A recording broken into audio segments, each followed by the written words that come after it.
안녕하셨어요. 안녕하세요. 먼 길 오시냐고 고생 많으셨어요. 우리 그럼 먼저 기도하고 시작할까요? 네. 성부와 성자와 성령의 이름으로 아멘. 나 언제나 주님을 찬미하리라. 내 입이 늘 그분에 대한 찬양이 있으리라. 내 영혼이 주님을 자랑하리니 가난한 이들은 듣고서 기뻐하여라. 너희는 나와 함께 주님을 칭송하여라. 우리 다 함께 그분 이름을 높이 기리자. 주님을 찾았더니 내게 응답하시고 온갖 두려움에서 나를 구하셨네. 주님을 바라보아라. 기쁨에 넘치고 너희 얼굴에 부끄러움이 없으리라. 성부와 성자와 성령의 이름으로 아멘. 한 주간 잘 지내시고요. 네. 제가 여러분들하고 그 강의를 이제 마치고 돌아가서 좀 죄송한 생각이 들어요. 왜냐하면 그동안 강의가 아무래도 입문이기 때문에 좀 딱딱하고 그래서 여러분들 얼마나 힘들었을까 하는 그런 생각도 하고요. 그래서 그 비유의 얘기를 하나 하게 되면은 여러분들 여름에 우리가 수박을 먹잖아요, 그죠? 우리가 보통 그런 얘기 하잖아요. 수박 겉핥기식이다. 그것은 무슨 얘기냐면 수박을 보고 우리가 줄 이렇게 쳐지고 또 뭐 둥그렇고 뭐 수박에 대해서 뭐 그림도 우리가 그리는 근데 수박이 그게 다는 아니잖아요, 그죠? 수박을 우리가 먹으려면은 어떻게 해요?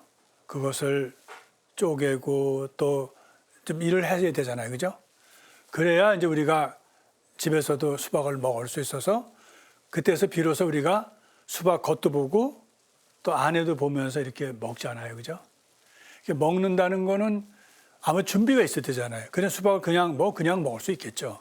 그러나 이제 잘 이쁘게 해서 이렇게 자르고 해서 안에도 보고 이러면서 먹는 거. 물론 비유가 이게 딱 맞는 건 아니지만 시편이라는 것은 우리가 처음에 말씀드렸지만 아주 장구한 시간 동안에 여러 그러한 그 사람들을 거쳐서 된 것인데 그래서 얼핏 보기에는 수박 같아요. 그냥 그냥 이스라엘 사람들이 한때 하느님께 기도하고 또 찬미하고 또 탄원도 하고 탄식도 하고 그리고 또 어떤 때는 절망에 빠져서 하나님께 불평도하는 그런 내용이에요, 주로. 우리가 이제 앞으로 천천히 보겠지만은. 그런데 이것을 그냥 보면은 여러분들이 뭐 시편은 이렇구나 그냥 그리고 넘어가요. 그런데 시편을 좀 더 우리가 이제 앞으로 좀 하다 보면 시편에는 아주 깊은 의미가 있어요. 그러면 시편을 보기 위해서는 어떻게 해요? 우리가 어쩔 수 없이 수박을 자르듯이 우리도 그런 작업을 해야 된다는 거예요. 그래서 오늘 여러분들에게 너무 죄송해서 지나간 거 잠깐 정리를 하고 우리가 이런 걸 해왔다는 거 물론 그렇게 해도 어려워요. 왜 그러냐면 사실은 이 시편 공부도 일생 하시는 분들이 있는데 그래서 한 그 학문을 그런 어떤 서를 하나 만들어 놨는데 그걸 우리가 1시간에 2시간에 이렇게 한다는 건 사실은 어려워요. 그래서 여러분들 당연히 지난번에도 말씀드렸죠. 어렵고 이해 안 된다면은 그건 당연하다는 거예요. 그렇지만 우리가 앞으로 남은 시편을 위해서 조금 정리해보고 우리가 해온 일이 어떤 것인가. 그리고 이제 오늘 우리 과제인 오늘 강의로 이렇게 들어가겠습니다. 여러분 기억나세요? 그 로버트 로스라는 분이 평행 그런 그 고안이라고 시편을 이제 하기 전에 시편에 이미 그런 그 시편의 그 연이 이렇게 나가는 것이 가만히 보니까 그것이 어떤 평행으로 나가는 것이다. 그래서 우리가 전문 용어로 파랄렐리즘이라고 그러죠. 그래서 우리가 그것을 이미 꿈난 더 올라가서는 고대 근동의 그런 문헌에서도 나타나고 우리에게 더 조금 더 성경과 가깝다고 느끼는 것은 바로 kum란 네 번째 그 문헌에 보면 물론 다 전해지지 않고 어떤 건 반만 전해지고 또 부분은 손실되고 그랬지만은 거기에 보면은 분명히 파랄렐리즘이라고 그 시편이 전해지는데 그렇게 그 평행으로 이렇게 나가는 것을 우리가 볼 수 있었다. 그래서 지난 우리 첫 시간에 이제 그 평행에 대한 얘기를 했어요. 그럼 평행은 한 가지냐? 그 우리 주교님께서 그것을 한 것은 그 우리가 보통 그것을 스타일이라 그래요. 스타일에는 시편의 스타일은 몸체 또는 문체라 그래요. 우리 몸에다 비교하잖아요. 그래서 시편을 쉽게 말하면 우리가 첫 번째는 스타일. 그래서 그 평행에 대한 얘기가 바로 스타일을 그런 여러 스타일이 있었다 하는 것을 본 거예요. 그래서 여기에 로버트 로스라는 분이 세 가지를 이제 먼저 발견하셨죠.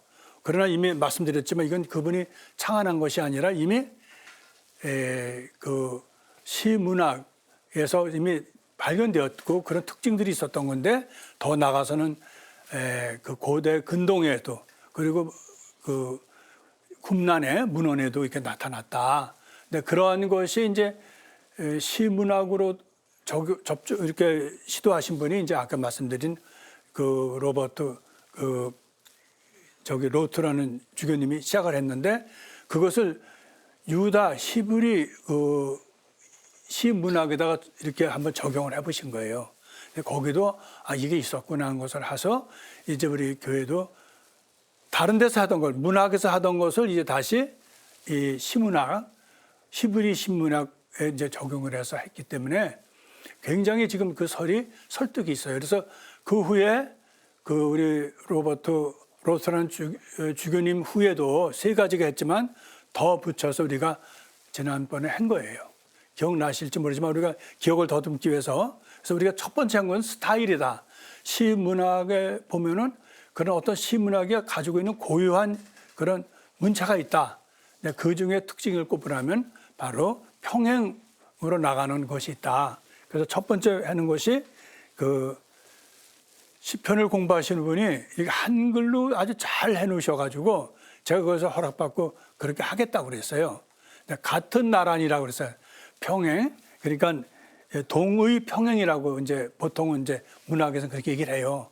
근데 이분은 이제 그것을 한글로 우리가 한번 해보자 그래서 오랜 동안 하면서 이거를 저한테 좀 강의하는데 아주 좋다. 그래서 나도 보니까 너무 좋아해서 동의 평행도 물론 의미가 있지만 이것을 같은 나란이다 이렇게 했어요. 그래서 첫 번째고 그건 이제 주교님도 그렇게 하셨고 두 번째는 반의 그것이 그와 반대로 나가는 것이 있다. 그래서 이것을 맞서다는 거죠. 그래서 나란이다. 그래서 두 번째로 했고요. 그래서 세 번째는 이것을 이제 주교님이 그 자기 논문에서 마지막으로 한 것이 종합 평행이라고 했어요. 근데 이거를 한국말로는 모아 나란히, 모아서 나란히 한다는 뜻이에요.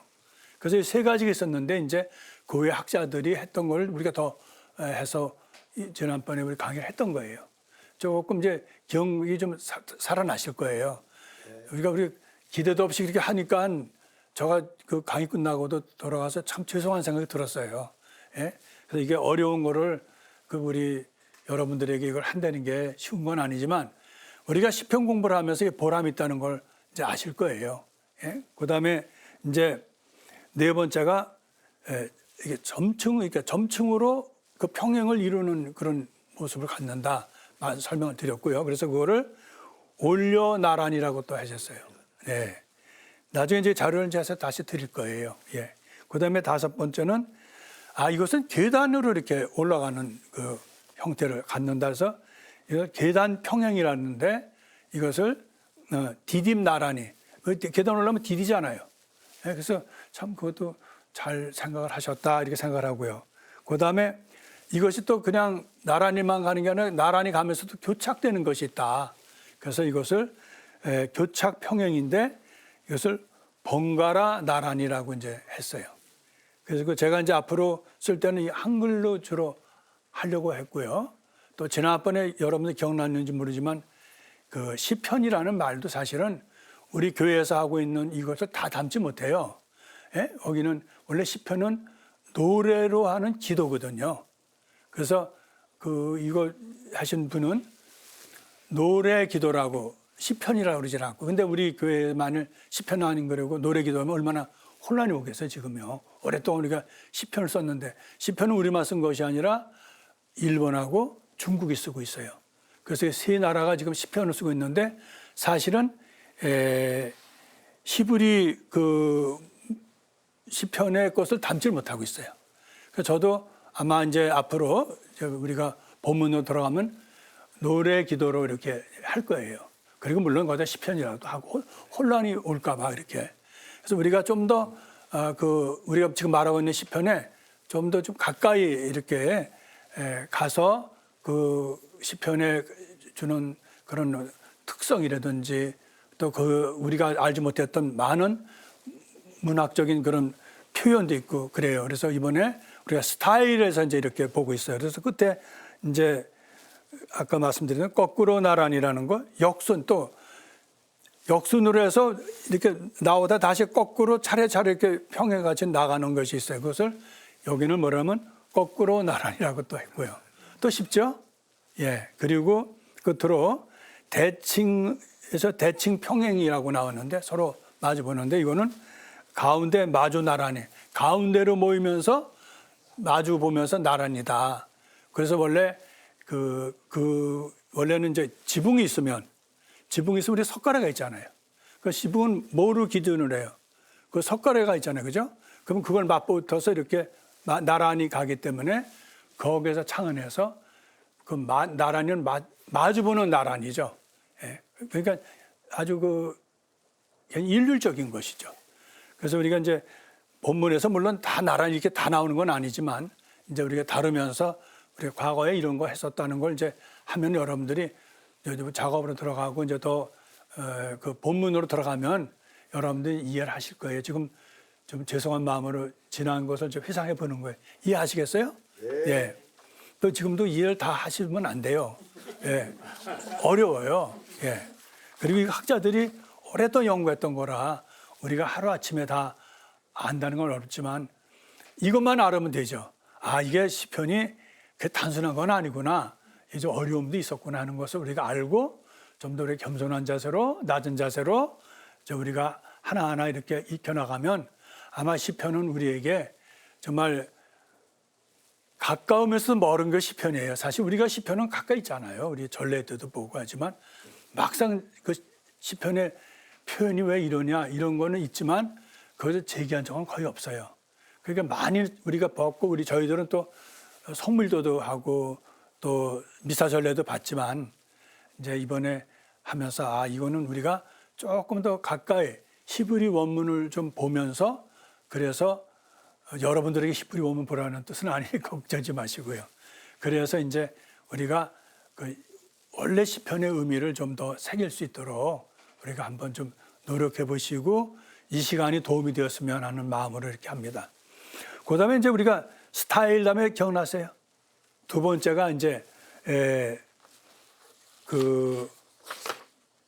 레토리컬 테크닉스라고 나오죠. 예?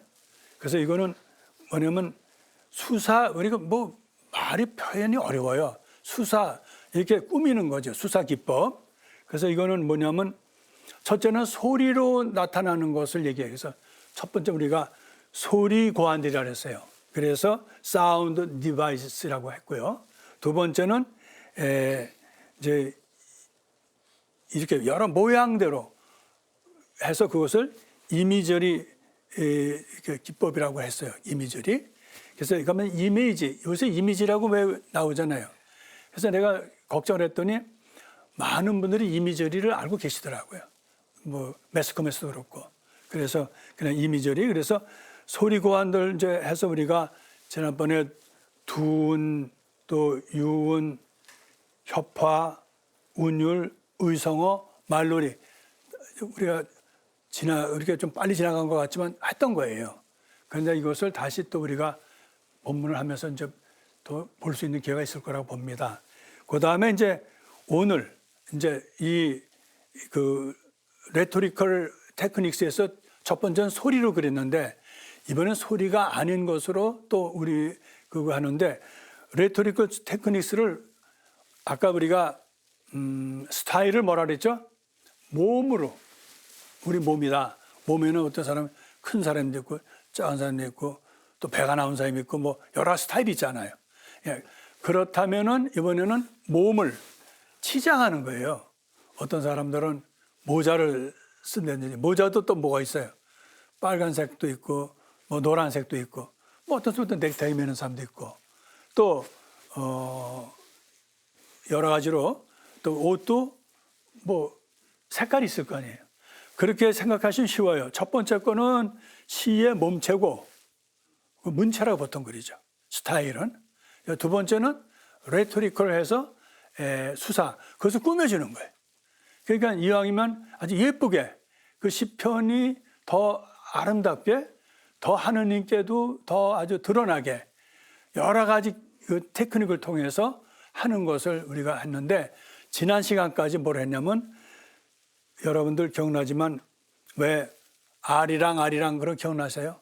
거기에 반복되는 것을 한 것처럼 소리로서 했다면 이번에는 그 이미저리 그런 어떤 그 형상 보이는 형상을 통해서 한다. 여러 가지 종류가 있죠. 그래서 오늘은 이미저리 그래서 이미저리가 뭔가 사실 어려워요. 여러분 들어는 보셨겠지만 이제 여러분들이 이렇게 생각하시면 돼요. 우리가 그 제가 이제 이렇게 뒤져보다가 우리 분들은 뭐를 이거를 좀 더 잘 이렇게 보시면은 이해를 하실까 그래서 혹시 기록연 기억나세요? 패트킴? 예. 벌써 얼굴 달라지시네. 시편에서 시편이 아는 얘기라니까. 거기 여러분 서울의 창가 기억나세요? 예. 그 뭐 우리가 거의 뭐 옛날 세대는 더 잘 아실 거예요. 거기 마침에 그게 기록연 작사, 기록연 작곡이거든요. 그리고 그 패트킴이 노래를 한 거고요. 그 여러분들 보면 굉장히 좀 밝죠, 그죠? 좀 힘차고 패트킴 그분의 독특한 음성 그 색깔로 불렀는데 그거를 생각하면 이미저리를 조금 이해하지 않을까 해서 제가 혼자 약간 주책스럽도 있어요. 왜냐면 이거 맞지도 않는데 이걸 갖다 하면 어떻게 하나. 원래 안 맞는 게 더 재밌어요. 아셨죠? 예. 그래서 거기 보면 서울의 창가라고 이게. 주제가 서울의 창가예요. 근데 거기 보면 종이 울리네, 꽃이 피네. 그 다음에 새들의 노래, 웃는 그 얼굴. 그거 가지고 여러분들 서울 생각나요? 안 나죠. 그런데 다시 또 처음 만나고 사랑을 맺은 예? 정다운 거리, 마을의 거리, 아름다운 서울에서 살으렵니다. 이렇게 나가요. 두 번째. 근데 이거를 이제 옛날에는 이제 젊었을 때는 그냥 들었는데 아 이건 참 굉장히 의미가 있는 거다. 그런데 세 번째가 더 저거예요. 봄이 또 오고 여름이 가고. 그러니까 이게 사시사철 얘기를 또 하는 거예요. 이분이 여러 가지 생각하고 하셨던 것 같아요. 그냥 들을 때 몰랐는데 다시 이 이미저리를 설명하려고 그냥 문득 그게 떠오르더라고요. 그래서 제가 또 집에서 몇 번 들어보지 않았겠어요? 옛날 지나간 노래를. 그리고 변함없는 내 사랑아. 이게 벌써 이제 달라져요, 이제는. 그 자연적인 것이면서도 이제 전적으로 정신적으로 이렇게 나가는 게 보여요. 그리고 헤어져 멀리 있다 하여도 내 품에 돌아오라 그대여 아름다운 서울에서 살으렵니다. 끝부분은 여러분 그거 보면 무슨 생각이 들어요? 예? 변함없는 내 사랑 헤어져 멀리 있어도 우리 교포들이 한국만 있는 게 아니잖아요. 아마 제가 알기에는 패트킴도 아마 국내만 계시지 않았다고 생각해요. 근데 제가 이제 본의 아니게 나가서 이제 공부하다가 여름방학 때 이제 뭐 미국이나 어딜 가면 교포들에게 그 병이 하나 있어요. 그렇게 여유 있어 보이고 정말 행복해 보이는데 가슴 깊이에는 향수가 있어요. 곡을 그리워하는. 그래서 옛날에 그 왜 우물가에서 왜 감자 이렇게 썩히던 거 있잖아요. 어떤 분은 그게 그렇게 그립대요. 밀집 이렇게 있고 여름에 왜 우리 감자 캘 때쯤 되면은 볼이나 밀도 익어요. 그럼 지금은 뭐 그 광경이 없지만 옛날에 어디 할 수 없으니까 샘터에다 그거를 감자를 캐가지고 이제 우리가 알뜰해서 그럴 거예요. 큰 건 먹고 작은 건 깔 수가 없으니까 그걸 큰 독에다 넣어서 그걸 썩혔는데 그것이 나중에 감자 떡도 먹고 그런 거 아니에요? 그런데 우리가 맞기에도 별로 좋지도 않은 말인데 어느 외국에 나가서 교포들하고 같이 얘기하는 가운데 그게 그렇게 그립대요. 그러니까 여기서 패티킴 이분이 한 노래가 전체를 다뤄보면 이제 하나만 들으면 잘 모르지만 전체를 들어보면 아 서울에 대한 향수가 묻어나는 거예요. 그러니까 이미절이라는 건 뭐냐면 하나에 이렇게 상을 놓고는 모르고 여러 가지를 놓고는 아 이게 그런 뜻이구나 하고 마음속에 떠오르는 영상이 있다는 거예요. 그거를 이미절이라고 그래요. 참 설명하기도 저를 어려워서 오직은 이 착한 신부가 패티킴 노래까지 얘기하겠어요. 예? 그래서 이 시편을 잠깐 우리가 그럼 볼까요? 네, 여기 이제 이미절이 여기 이렇게 정의를 했어요. 마음속에 떠오르는 영상이나 특정 대상, 사건, 정경들에 대해 느끼는 전반적인 느낌이나 그것을 비유적으로 표현하는 고안이다. 이해하시겠어요? 저는 이거를 정의하면서도 우리 교우들이 이걸 다 이해를 하실까 걱정을 했는데 조금 전 패티킴 노래를 들어보시면 마음속에 우리가 떠오르는 게 있다고요. 아, 우리 한국에 있는 고국에 있는 분들뿐만 아니라 외국에 나가서도 그리워하는 곳이 서울이라는 거. 서울은 또 우리나라의 대표적인 도시잖아요. 예? 그러니까 서울은 다시 말하면 대한민국이라는 뜻이에요. 그러니까 그런 향수에 대한 또 서울을 중심으로 하는 그런 것이 우리 마음에 사진같이 떠오른다는 거예요. 사진처럼 이렇게 영상으로. 그거를 이미절이라고 그래요. 근데 여러분들 이제 그럼 우리가 여기 시를 잠깐 보시면서 이제 시편으로 한번 들어가 볼까요? 아까 말씀드린 건 약간 주책이죠. 맞지도 않는 것 같다가 하는 건데. 근데 뭐라고 설명하기는 좀 어려워서 많이 고민했었어요, 사실은. 이 이미절을 어떻게 설명해 드릴까. 여기 보면은 노래기도, 이제부터 이제 제가 시편을 안 그리고 노래기도라고 이제 하겠어요. 근데 이거는 시편이에요. 우리가 말하는. 이해하시겠죠? 여기 보면은 모든 민족들아 손뼉을 쳐라. 기뻐 소리치며 하느님께 환호하여라. 이 한 줄만 생각하면 뭐 떠오르는 게 있어요? 뭐 그냥 뭐 하느님 손뼉을 치면서 뭐 기쁘고 하느님께 환호하는 소리인가 보다. 근데 두 번째는 어때요? 예? 두 번째 괜찮아요? 예? 두 번째는 주님은 지극히 높으신 분이시고 경외로우신 분. 한번 읽어보실래요? 온 세상의 위대한 임금이시다. 요게 이 시편의 주제예요. 요거를 알려주려고 밑에 또 민족들을 우리 밑에 결애들이 우리 발 아래 굴복시키셨네. 임금이라 그러면 신하들이 어떻게 해요? 다 발 아래 부복하잖아요. 그리고 또 보면 우리에게 골라주셨네. 우리 상속의 땅을 당신께 사랑하시는 야곱의 자랑을 뭐 셀라는 이제 우리가 지난번에 했듯이 아직 밝혀진 건 없어도 아마 뭐 구절을 구분한다든지 쉬는 자리인지 뭐 하여튼 그렇게 돼 있다 그런 거 있어요. 첫 시간에 우리가 했었죠. 하느님께서 환호하는 소리와 함께 오르신다. 주님께서 나팔 소리와 함께 오르신다. 그런데 가만히 보면은 하느님과 연결돼 있단 말이에요. 이게 갈수록 아까 제가 패티킴 노래를 1절 듣고 2절 듣고 3절 들으면 어때요? 점점 윤곽이 잡혀지듯이 한 번 가지고 안 되는 두 번 하고 세 번 하고 네 번 하면 떠오르는 영상이 있는 거예요. 시편에도 그거를 목적으로 해석을 한다는 거예요. 이게 할 일이 없다는 게 아니라 이 시편 저자가 그 하느님의 위대하신 임금에 대한 것을 알려주기 위해서 이렇게 여러 가지를 가지고 한다는 거예요. 그걸 학자들이 보고 이건 정말 대단하다. 이 시편 저자가 그냥 쓴 게 아니라는 거를 알고 있는 거예요. 아까 제가 수박 얘기했지만 그냥 보기에는 시편은 그냥 그게 그거 같고 처음에 질문을 받았을 때 시편 읽어보면 그게 그거 같다는데 맞는 얘기예요. 그러나 이 얘기를 조금 더 우리가 내용을 들여다보면 이 저자들이나 그 세월 속에서 새겨지는 교훈이라든지 지혜라든지 또 철학이라든지 그들 살아온 연륜이 묻어난다는 거예요.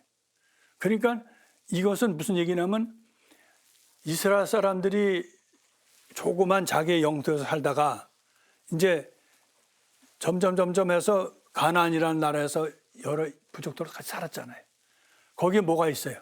부족들이 갖고 있는 각자의 신들이 있단 말이에요. 거기서 때는 하느님이 우리 하느님은 별거 아니시네. 여기 또 축제도 크게 하고 또 농경사회라 또 화려하고 그래서 많은 이들이 쏠려요. 예언자들이 가만 둡니까? 너네들 무슨 하는 짓이냐? 어떻게 야외 하느님을 잊었냐? 그래서 했던 주제 중 하나가 하느님은 위대하시다는 것을 이제 다시 회상시켜 주는 거예요. 자꾸 잊어가니까 하느님을. 근데 그것이 결정적으로 언제 더 시달려요? 유배 가서 그런 거예요. 유배. 이렇게 좁은 이제 가나안 땅이 아니라 이번에는 큰 바빌론이라는 제국으로 가서 보니까 거기서 성전도 이건 비교가 아닌 거예요. 이거 예루살렘의 솔로몬 성전 이거는 비교가 안 되게 차이가 있고 그래서 거기서 큰 그 그림을 또 맡게 된 거예요. 위기를 막는 거지 이스라엘 사람들. 왜? 너무 멋있으니까. 바알의 신전이든지 거기에 그 신화에서 나오는 신들이 너무 멋있으니까 거기에서 정신 빠지고 뭐 유배 갖고 뭐 이런 복잡한 일들이 이 시편에도 배어 있다는 거예요.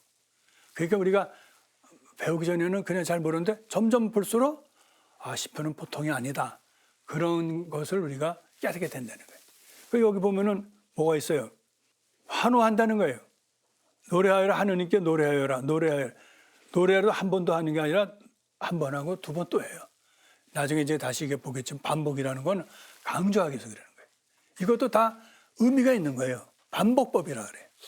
그리고 납벌 소리와 함께 오르신다. 보통 나팔 웬만하면 안 부르잖아요. 임금이 등장해야 나팔을 불죠. 보통은 뭐 이렇게 환호하기 위해서. 그리고 하느님께서 온누리의 임금이시니 찬미가를 불러라. 하느님께서 민족들을 다스리신다. 하느님께서 당신의 거룩한 어저에 앉으신다. 이제부터 벌써 하느님이 임금이에요? 아니죠. 하느님은 임금이에요. 그러나 이 저자는 여러 임금들을 보고는 그래도 우리 하느님만 못하다. 너네 아무리 임금들이라 하더라도 우리 하느님의 그런 임금성은 위대하다는 것을 알려주는 거예요. 지금 이 시편이요. 그리고 나중에는 이제 결론은 뭐라 그래요? 문민족의 귀족들이 아브라함의 하느님 백성이 되어 모여온다. 세상의 방패들이 하느님의 것이니 그분께서는 지극히 존귀하셔라. 그러니까 한 줄 한 줄을 읽어가면서 이게 어떤 테마가 있는데 그 주제가 한 곳으로 쏠리는 걸 보는 게 있는 거예요. 그러니까 그 영상이 뭐냐면 우리 하느님은 아주 세상을 다스리시는 그러한 임금이시다. 이 뜻이에요. 패티킴 노래가 더 낫죠? 이해하시기는. 네. 그래서 이미절이라는 여러분들 이제 우리가 시편 나중에 가면 이제 많이 만나게 될 거예요. 예. 수박 먹는 생각을 하시고 다음으로 넘어갈까요? 네. 그럼 이제 여기서 직유라는 게 있어요. 직유. 그래서 이 발음이 그냥 원 발음은 그대로예요. 영어 발음으로 안 하고 이건 시밀레. A와 B가 같다는 얘기예요. 그래서 시밀레인데 어떤 것 A와 또 다른 것 B가 같음을 비유하는 고안이다.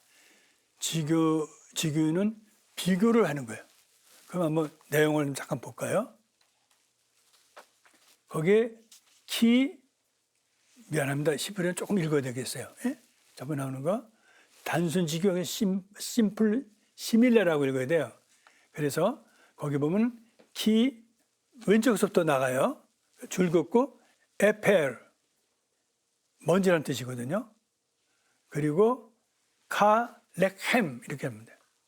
렉햄이라는 게 뭐 떠오르는 거 없어요? 베틀레헴 같은 말이에요. 베트는 집이고 레헴은 빵이거든요. 그러니까 이게 뭐냐면은 나는 빵처럼 여기 가짜가 히브리 말이 요거 때문에 지규라 요거요. 요게 뭐처럼 이게 빵이거든. 레헴인데 카가 있어 빵처럼이라고. 그러면 에페르는 먼지거든요. 내가 빵 대신 먼지를 먹었다는 뜻이에요. 그게 히브리 말에도 이렇게 지규로 하는 시밀레로 하는 것이 있다는 거죠. 그래서 이제 여러분들에게 히브리 말을 많이 하려고 노력을 하는데 왜냐하면 그걸 꼭 그것이 나타나요. 그 앞에 그 뭐뭐처럼이라는 우리나라 말은 뭐뭐처럼 그러면은 눈송이처럼 구름이 뭐 근데 구름하고 눈하고 같아 안 해요. 다르죠. 그러나 처럼이라는 것이 맺어준다는 거예요. 거의 같게끔 우리가 그 눈을 보면 눈송이처럼 이게 눈 그것처럼 푹신하고 막 그런 그 연결시키는 것을 이게 뭐라 그래요? 지규라는 거예요. 바로 보면 단순히 다른 거지만 같이 연결시키면 그거 이해한다는 거예요. 그러니까 서로 다른 A와 B가 하나가 될 수 있도록 묶어주는 어떤 것인데 그것이 처럼이라는 우리나라 말하면 처럼이고 히브리 말은 키라는 뜻이 붙어요. 그 앞에 그 자음이 하나 붙어요. 그다음에 쌍으로 이제는 하나가 아니라 쌍으로 또 이게 처럼이라고 나와요. 보면은 그래서 페어 시밀레라고 그러죠. 예? 그 전문어가 이래서 할 수 없이 그러고 발음이 안 좋긴 사실이에요. 제가 아주 거기 사는 사람이 아니니까. 그래서 어떤 저희 친한 친구들은 영어 발음은 안 하는 게 좋겠다. 라틴어는 잘 못 알아들으니까 틀려도 좀 괜찮지만 영어는 많이 들통날 텐데 그래서 웬만하면 안 하려고 하는데 히브리 말도 그렇고 영어도 발음 안 하려고 하는데 오늘은 할 수 없이 해야 되잖아요. 그러니까 paired similar라고 하는데 이것은 짝이라는 것이죠. 한 짝. 그래서 쌍이다. 그래서 여기에 또 마찬가지로인데 여기 이제 앞에 거는 카세프. 그건 뭐냐면 은처럼. 또 뒤에 긴 거는 마스모님. 이게 여기요. 이제 이해하시겠죠? 요거하고 요게 있다는 거. 그래서 요것이 그래서 만일 내가 그것을 은처럼 찾는다면 그리고 숨은 보물이죠 이게. 이게 보물들이에요. 복수예요. 그래서 찾는다면 하면 이게 두 개가 나란히 나온다. 그래서 이렇게 심플, 그러니까 단순 직인데도 이렇게 하는 것이 있다. 그래서 이건 왜냐? 더 이렇게 자세하게 그것을 설명해 주기 위해서 그런 거예요. 알아듣기 쉽게. 그리고 그 서로 다른 것을 연결시켜서 더 풍부하게 만들어주는 거예요. 그래서 이제 그 다음에 한 쌍이 나왔으니까 그 다음 뭐가 나올 것 같아요? 트리플이죠. 트리플 시밀레. 세 쌍이 또 있어요. 그래서 여기 보면은 이제 여러분들 기억하실 거예요. 그죠? 여러분 히브리어를 벌써 아시는 거라고 이제는. 어때요? 카도 되고 이게 모음이 달라질 수가 있어요. 그래서 그게 보면은 맨 앞에 거는 커수카. 커슈카는 첫 번째 거. 그거는 오두막이에요. 두 번째는 루나 이렇게 되겠죠. 그 가운데서 겹친 줄 알았더니 루나. 그 뭐예요? 몸을 가리는 데인데 보통은 다른 데는 안식처라고 나와요. 근데 아니고 몸을 숨기는 데, 내가 안 보이게 감추는 곳이라고도 할 수 있고요. 그래서 몸을 가리는 것처럼. 그리고 세 번째 뭐예요? 여기 이르라고 그래요. 이르 하면 도시예요. 그러니까 도시처럼. 그러니까 우리가 내용은 다 몰라도 이 저자가 세 가지를 가지고 동시에 했구나. 예? 커. 여기 보면 앞에 커, 키, 커. 그거는 저 발음이 조금 악센트가 틀려서 조금 차이는 있는데 글자는 이해하시겠죠, 그죠? 여러분들은 벌써 히브리어를 본의 아니게 나는 안 배우려고 해도 할수 배우셨잖아요. 예? 처럼 어디 가서 적어보면 된다고요. 그래서 우리가 이거를 보면서 저자가 뭘 하더라도 글자 하나 하더라도 어떤 규칙과 이런 걸 보고 했구나 하는 것을 보게 되는 거예요. 그 다음에 이제 직유, 축적하는 거죠. 예? 영어로 하는 그렇게 축적되어 있는 직유가 있다. 그래서 거기는 이거는 굉장히 우리에게 좀 삶의 의미를 새겨주는 시예요. 한 줄인데도. 거기도 어떻게 돼요? 세 가지가 들어가는 거 보셨어요? 개, 하, 찌래요. 이거 아주 발음이 이게 맥힌 거는 저도 발음하기 어려워요. 이렇게 나가거든요. 잘못하면 어떻게 돼요? 숨이 넘어가 버려요. 예. 그래서 제가 약간 틀리게, 왜냐면 내가 강의하다가 숨 넘어가면 어떻게 됐어요? 그러니까 커, 하지 이렇게 하고 야마이, 그 다음에 커, 찌츠, 예? 커찌츠라 그래요. 발음도 별로 안 좋죠, 그죠? 예. 그래서 요거 보면, 근데 요거는 전혀 달라요. 이거 같은데도 같이 짝을 맞춰서 그렇게 가치가 아니라 부사처럼 그렇게 된다는 뜻이에요. 예? 뭐처럼 뭐예요? 바로 사람은 그의 날들에, 여기 그의 날들에 직역하면요. 맨 앞에 까만 건 사람이에요. 사람은 그의 날들에 풀과 같다. 그리고 여기 들판에 꽃처럼 그렇게 피어난다. 예? 그렇게 야치찌라고 해서 피어난다. 맨 끝 단어. 그 다음에 제가 더 붙였어요. 이게 어떤 의미를 가질까? 이렇게 하면 잘 모르니까. 그래서 바람이 그를 스치면 이내 사라져 그 있던 자리조차 알아내지 못한다. 이 세상에 사라지지 않는 게 아무것도 없다는 거예요. 그게 무슨 말이냐면 우리가 예수님도 왜 솔로몬도 백합보다 더 화려하게 살지만 백합이 더 화려하다. 들에 있는 백합이 그래도 사라지잖아요. 그러니까 이 세상에 사라지지 않는 게 없다는 거예요. 그러니까 우리가 젊은 날에 우리 꿈이 많았잖아요. 결혼해서도 그님만 만나면은 모든 게 행복할 줄 알았잖아요. 다 해결될 줄 알았잖아요.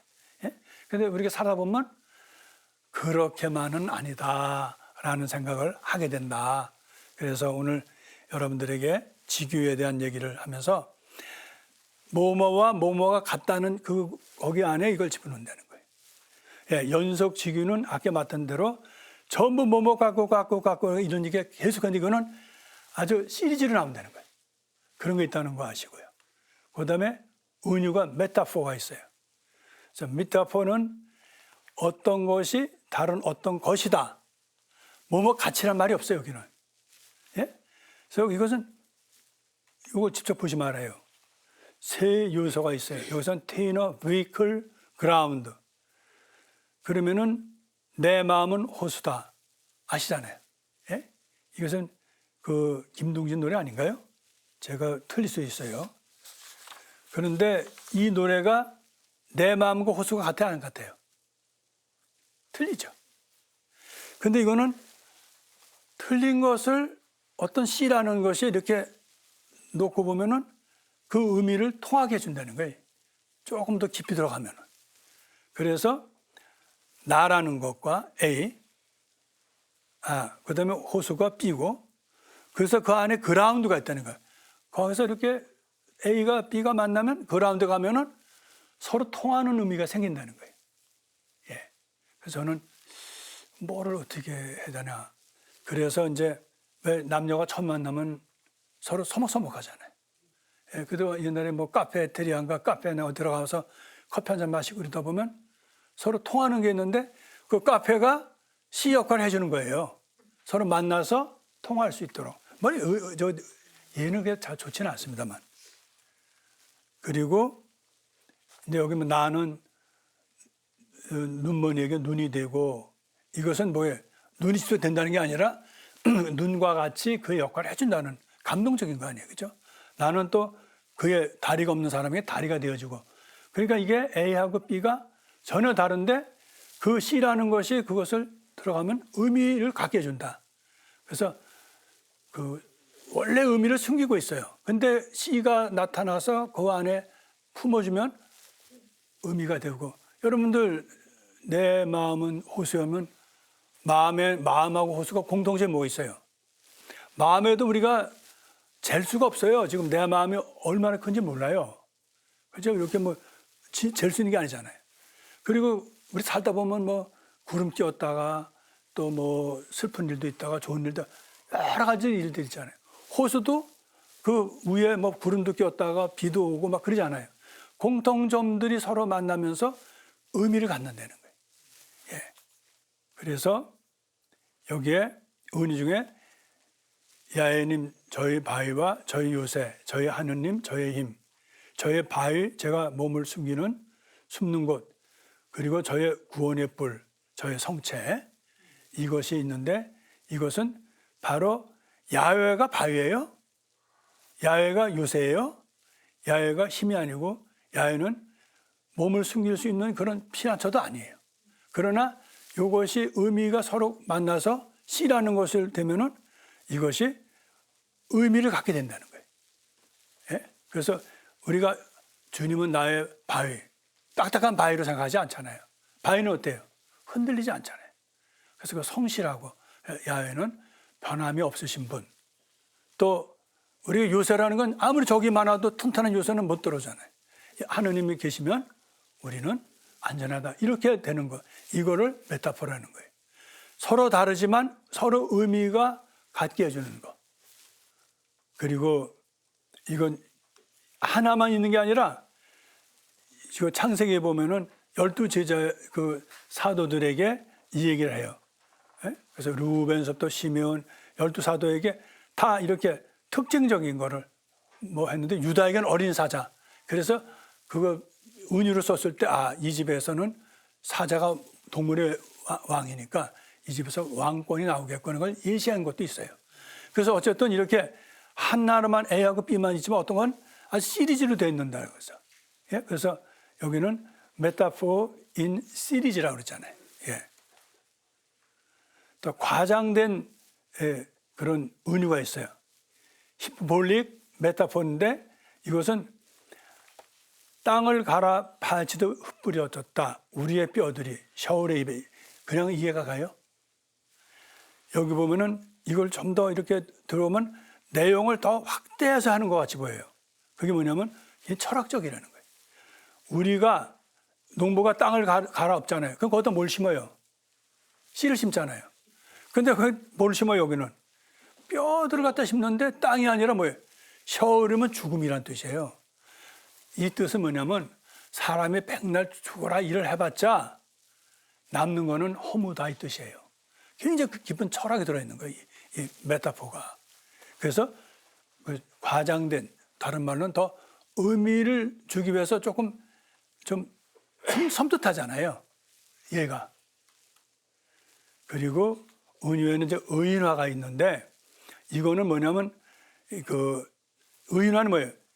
신화에 나오는 것들이 마치 살아있는 것처럼 했지만 그것이 나중에는 보면 중성으로 만들어요. 생명이 없는 것으로. 우상이 생명이 있어요? 없어요. 그냥 조각이지. 자, 그것을 하느님께서는 물리치신 분이라는 것을 나타낼 때 이 은유를 또 쓰신다는 거예요. 예? 이것은 우리가 나중에 이제 그 시편을 보면은 이것이 자주 나타나는 게 맞습니다. 그래서 여기 계절의 신이 있어요. 신화에. 예? 근데 그 신이라는 건 허구예요. 살아서 움직인 게 아니에요. 사람들이 만들었던 하나의 상이죠. 근데 그것을 하느님께서는 그런 모든 것을 제압하시는 분이다. 이게 시편이 많이 등장해요. 이제 우리가 이제 본문에 들어가서 이건 좀 마치 만날 거고요. 그래서 오늘 여러분들하고 같이 나누고 싶었던 건 이미절이라는 거. 그것은 아주 마음속에서 여러 가지를 통해서 상을 만드는 거. 또 전경을 어떤 그 파노라마를 만드는 거. 그 다음에 두 번째는 직유, 조금 말씀드리면 A는 B다. 예? 그 처럼 어떤 처럼이 들어가서 만드는 거 있고 이번에는 은유는 처럼은 없지만 은근히 이렇게 해서 만들어지는 건데 하여튼 오늘 강의는 너무 우리가 그 지규 그래서 지규하고 은유에 있어서 요거는 굉장히 중요한 겁니다. 그래서 이것을 나중에 다시 우리가 종합하면 다시 하기로 하고요. 그래서 오늘 여러분들하고 같이 하는 것은 바로 우리가 시편을 공부하면서 이러한 것이 많이 나타납니다.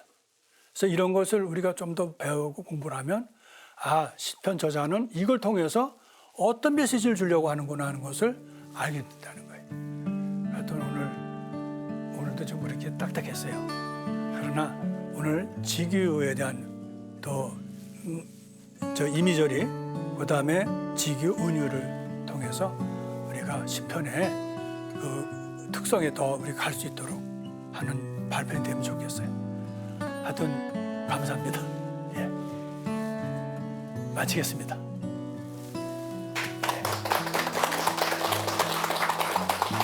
성부와 성자와 성령의 이름으로 영광이 성부와 성자와 성령께